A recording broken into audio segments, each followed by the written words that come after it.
বন্ধুরা, আপনাদেরকে অসংখ্য প্রীতি এবং শুভেচ্ছা জানিয়ে আজকের হেলথ কেয়ার এপিসোড আরম্ভ করছি। আজকের হেলথ কেয়ার এপিসোডে আমরা কিডনি নষ্ট হওয়ার প্রাথমিক যে সমস্ত লক্ষণ আমরা সেই বিষয় নিয়ে আলোচনা করব। বন্ধুরা, আপনারা সম্পূর্ণ ভিডিওটা দেখবেন, স্কিপ করবেন না। আপনাদের মধ্যে যারা এখন আমার চ্যানেলকে সাবস্ক্রাইব করেন নাই, কাইন্ডলি সাবস্ক্রাইব করে নেবেন, বেল আইকন ক্লিক করে অল বাটন অন করে রাখবেন। Let me start now. বন্ধুরা, আজকের টপিকটা হচ্ছে 8 warning signs of kidney disease. Kidney নষ্ট হওয়ার প্রাথমিক লক্ষণ হিসেবে যে 8টা গুরুত্বপূর্ণ লক্ষণ প্রকাশ পায় আমরা সেই বিষয় নিয়ে আলোচনা করব। বন্ধুরা, মানুষের শরীরে কিডনি অত্যন্ত গুরুত্বপূর্ণ একটা অর্গান, যে অর্গান মানুষের ব্লাডকে কি করে থাকে, ফিল্টার করে থাকে এবং ব্লাডকে ফিল্টার করে ব্লাড থেকে টক্সিন বা দূষিত বস্তু বাহির করে। কিন্তু এই কিডনি যদি কি হয়ে যায়, নষ্ট হওয়ার দিকে যদি অগ্রসর হয়, তো আমাদের শরীরে বিভিন্ন ধরনের লক্ষণ দেখা দেয়। তো এই সমস্ত লক্ষণের মধ্যে প্রথম যে লক্ষণ সেটা হচ্ছে যে একজন ব্যক্তির কিডনি যদি কি হয়, তো নষ্ট হওয়ার দিকে যায়, অর্থাৎ কিডনিতে যদি ডিজিজ হয়, প্রাথমিক যে লক্ষণ সেটা হচ্ছে সেই ব্যক্তি অত্যন্ত টায়ার্ডনেস ফিল করবে, অত্যন্ত ক্লান্তি ফিল করবে। তার কারণ হচ্ছে যে কিডনি নষ্ট হওয়ার সাথে সাথে কিডনি কি করতে পারে না, ব্লাড ঠিকমতো ফিল্টার করে ব্লাড থেকে টক্সিন বাহির করতে পারে না। তো সেই টক্সিন, দূষিত বস্তু, সেই বিষাক্ত বস্তু ব্লাডের মধ্যে থেকে যায়। তো ব্লাডের মধ্যে টক্সিন বা বিষাক্ত বস্তু থাকার কারণে সেই ব্যক্তিকে কি করে, অহরহ তো বিভিন্ন ধরনের সমস্যা দিতে থাকে। তো যার কারণে সেই ব্যক্তি আনইজি ফিলিং করবে, সব সময় দুর্বলতা ফিলিং করবে তার শরীরের মধ্যে, আর নরমাল অবস্থা থাকবে না। প্রথম লক্ষণ।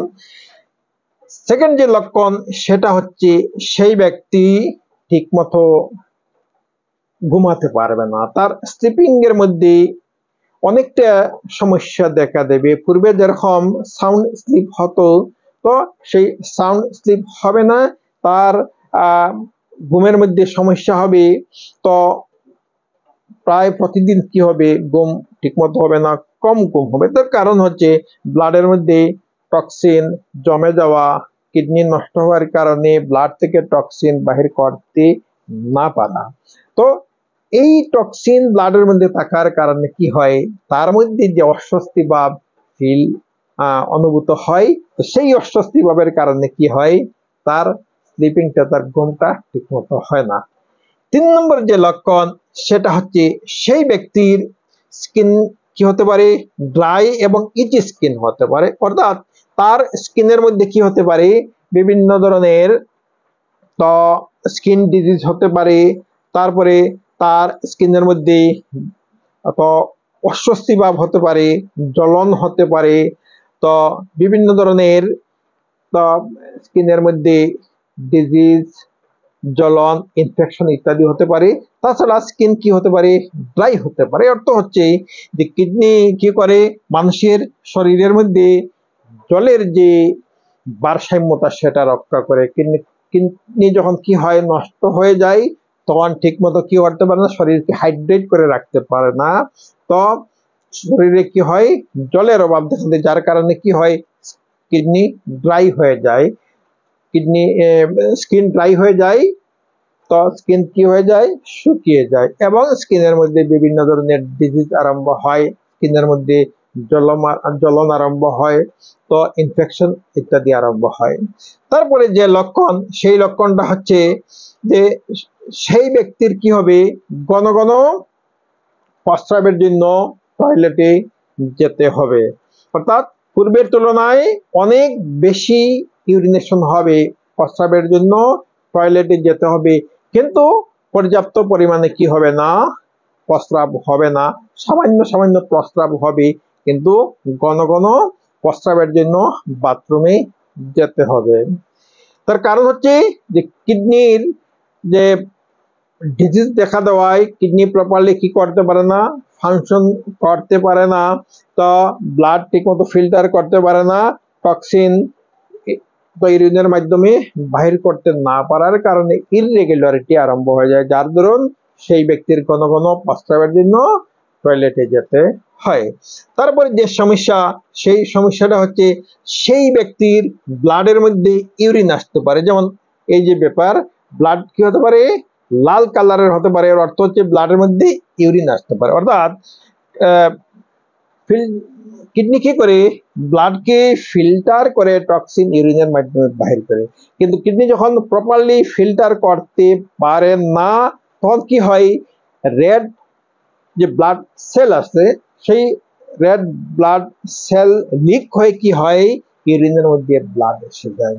তো কিডনির মধ্যে নরমালসি থাকে না, যার দরুন পূর্বে কিডনি কি করতো, তো রেড ব্লাড সেলকে শরীরের মধ্যে রেখে কি করতো, ব্লাডকে ফিল্টার করতো, কিন্তু কিডনি নষ্ট হওয়ার কারণে তো প্রপার জায়গাতে রেড ব্লাড সেলকে কিডনি রাখতে পারে না, যার দরুন তো রেড ব্লাড সেল থেকে কি হয়, ব্লাড লিক হয়ে ইউরিনের মধ্যে এসে কি হয়ে যায়, সেটা ইউরিনের মাধ্যমে বাইর হয়, যার দরুন কি হয়, তো ইউরিনের কালারটা রেড হয়ে যায়, লাল হয়ে যায়। তারপরে যে সমস্যা, তো ইউরিনের মধ্যে কি হয়, অর্থাৎ ফর্ম ইউরিন হয়, এই ধরনের ইউরিনের মধ্যে ফেনা এসে যায়, যথেষ্ট পরিমাণ ফেনা আসে। তার কারণ হচ্ছে, তো ইউরিনের মধ্যে কি হয়ে যায়, প্রোটিন এসে যায়। ইউরিনের মধ্যে প্রোটিন আসার কারণে সেই ইউরিনের মধ্যে কি যথেষ্ট ফেনা হয়ে যায়, তো কিডনি প্রপারলি কাজ করতে পারে না, যার দরুন কি হয়, ইউরিনের মধ্যে প্রোটিন এসে যায়, এবং সেই প্রোটিন আসার কারণে ইউরিন কি হয়, ফর্মি হয়ে যায়, ইউরিনের মধ্যে ফেনা এসে যায়। তারপরে যেটা, সেটা হচ্ছে, তো মানুষের কি হয়, মুখের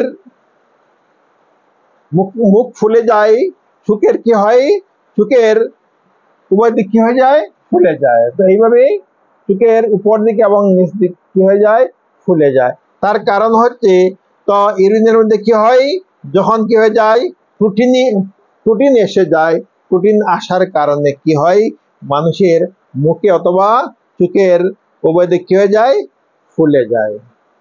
নেক্সট যে ব্যাপার হয়, সেটা হয়, তো সেই ব্যক্তির হাত এবং পা কি হয়ে যায়, ফুলে যায়।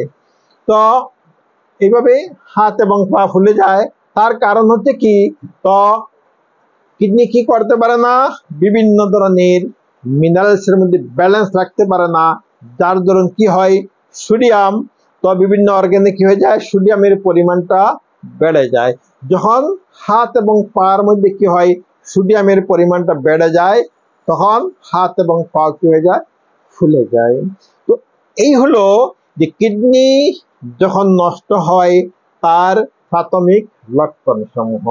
তো বন্ধুরা, আপনারা ভিডিওটা ভালো করে দেখবেন, এবং যদি আপনাদের কারোর মধ্যে এই ধরনের কোনো সিমটম বা সাইন আছে, তো আপনারা সতর্ক হবেন তাড়াতাড়ি, তো ডাক্তার দেখাবেন। বন্ধুরা, আজকের ভিডিওটা ভালো লাগলে আপনারা লাইক করবেন, আপনাদের মধ্যে যারা এখন আমার চ্যানেলকে সাবস্ক্রাইব করেন নাই, কাইন্ডলি সাবস্ক্রাইব করে নেবেন, বেল আইকনে ক্লিক করে অল বাটন অন করে রাখবেন। আজ এই পর্যন্তই, থ্যাংক ইউ সো মাচ।